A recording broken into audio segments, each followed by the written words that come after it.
Hi, and welcome to another 15 minutes episode. This one is on Semillon, Australian Semillon. More specifically, we're going to talk about the best regional examples.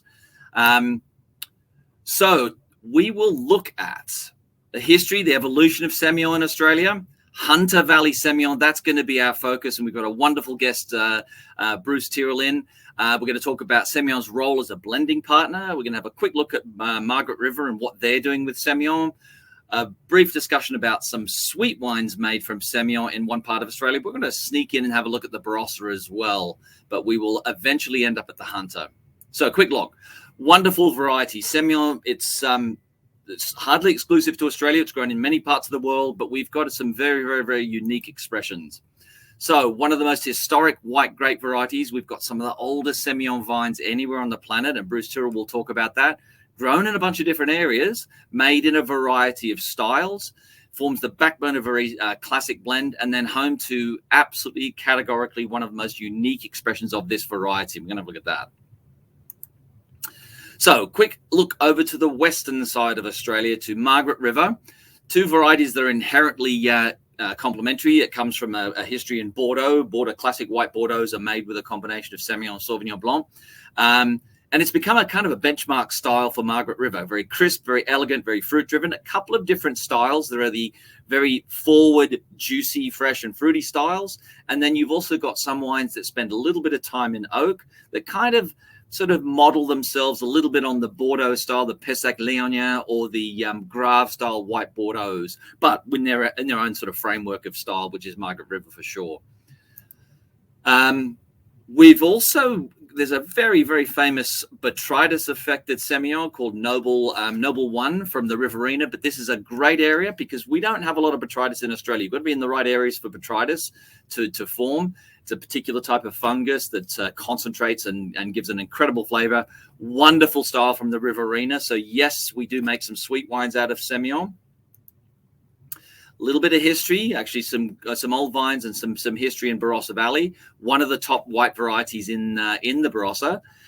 Traditional style tended to see a little bit of oak, and it tends to be a bit richer. The more modern styles are lighter and crisper, frankly taking their cues from the Hunter style, which is what we're about to have a look at.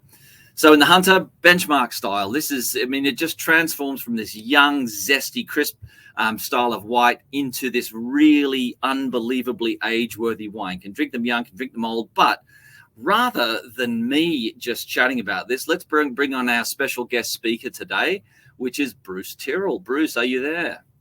There he is. You'll need to turn on your microphone, Bruce. Much better for those involved to be able to hear me rather than see me. No, they can see you now. They can see you now. Great to see you, Bruce. Thanks for coming on and joining us for this. So a couple of questions for you. You are one of the most historic states in the Hunter Valley. You're making all the great Hunter Valley styles and clearly arguably one of the best Semillons. So it's a tricky region, the Hunter. People always say, wow, you've got this light, crisp Semillon that's coming out at 10.5 to 11%, maybe 12% in an unusual year. How does that work in a warm climate? So can you explain the region and why it's such a special spot for Semillon?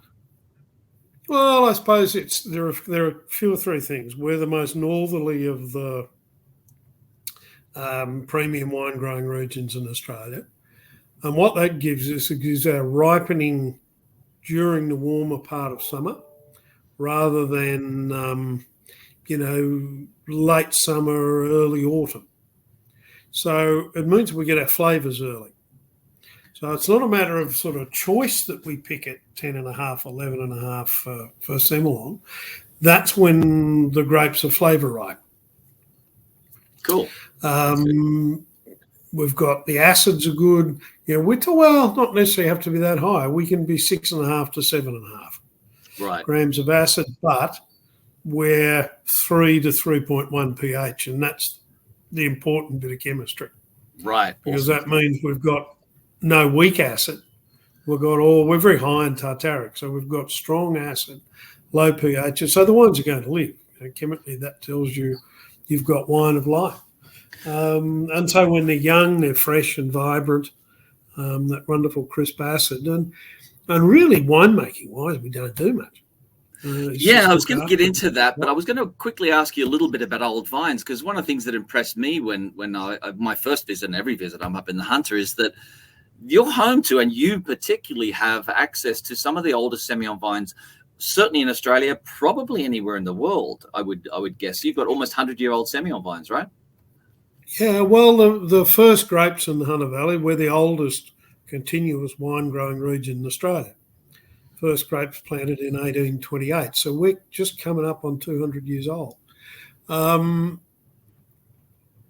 So, we've got these wonderful old vines and old clones, which make a huge, huge difference. And I think why old vines are important is that unless they were making really good wine, you would have pulled them out and either planted something else or turned it back to feed for the cattle. Right. So I think the indicator of old vines is that those vines have always made great wine. Yeah. And so you want to keep after them. We've got Semillon, the oldest Semillon we've got, 2 blocks planted in 1908. Awesome. That's fantastic. Yeah. So, now let's get back to this sort of age-worthiness of this, because certainly when Hunter Semillon's young, it's very lemony, very crisp, and very vibrant. I would still argue the best oyster wine that you can have. You can talk Chablis, you can talk all sorts of other wines, but I would argue Hunter Semillon belongs in there. But you've probably had even older versions, but I've certainly had 40-year-old Hunter Semillons that were not just delicious, absolutely extraordinary, arguably some of the great white wines I've ever had. And you say it's what that acidity and that pH that keeps them age-worthy. Yeah, that's what makes the difference, I think. That it's, you've got that strength, natural strength behind the wine that will keep it fresh. What happens to a wine when it goes over the hill? Basically, the acid's gone. Yeah. So these wines, because they've got, and the pH, we've always believed is the important part of that. So pH for us is more important as part of a picking decision than acid. The acid's down a bit, the pH is still good, then we don't worry about, and we don't actually add any acid to that. No, that's great stuff. As long as the pH is right, then we'll leave it alone.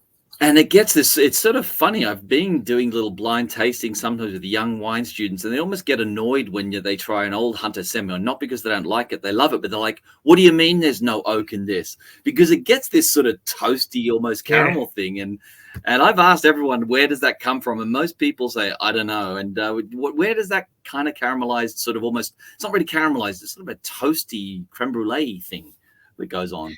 Yeah, it's a really toasty, I think, that bit of hot, fresh buttered toast. Yeah, it's crazy. The real character for me. And, there's a certain amount of, it is what it is. Right. That's what it does here. However, and we've got between our Semillon vineyards, there's about a 30-kilometre distance.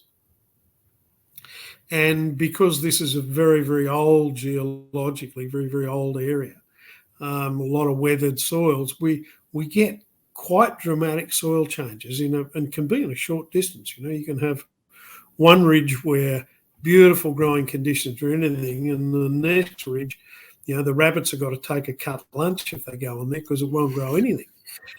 And that changes. And so within those, one of the things we've done is, in the 80s, I started looking for where the best vineyards were, particularly for Semillon, and buying them, leasing them, contracting the grapes, getting my hands on that fruit whatever way I could.